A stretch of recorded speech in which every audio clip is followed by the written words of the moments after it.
তারপরে আমরা সোনার জন্য জুতো অর্ডার করেছিলাম, তো এটা আজকে এসেছে পার্সেলটা। ভাবলাম তোমাদের সাথে আনবক্সিং করি। আমরা এখনও খুলিনি, শাশুড়ি মাকেও দেখাইনি, শাশুড়ি মাই গিয়ে এনেছে পার্সেলটা। কিন্তু তোমাদেরকে দেখানোর জন্য আমরা ওয়েট করছি, কিন্তু আমাদের তস হচ্ছে না, মানে কখন দেখবো আর কি।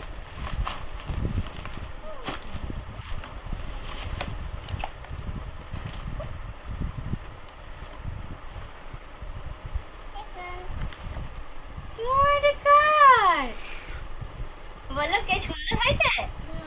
সুন্দর হয়েছে।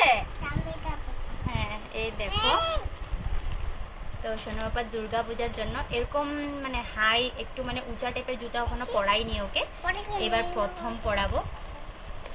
দেখো খুব ভালো এসেছে, এখন পরিয়ে দেখাবো মানে কেমন হয়, মানে সাইজটা পারফেক্ট এসেছে নাকি দেখো। তো কালার কম্বিনেশনটা কেমন লেগেছে জানিও, কিন্তু এটা সোনার পাপারই পছন্দ। তো দুর্গা পুজো বলে কথা, ছেলের জন্য তো আগেই নিতে হবে। আর পাপা সুন্দর হয়েছে, ভালো লেগেছে। এটা অর্ডার করেছিলাম 2.5 to 3 ইয়ার্স, মানে 2.5 থেকে 3 বছরের সাইজ আমরা অর্ডার করেছিলাম, যাতে আর কয়দিন পরও পড়তে পারে। শোনো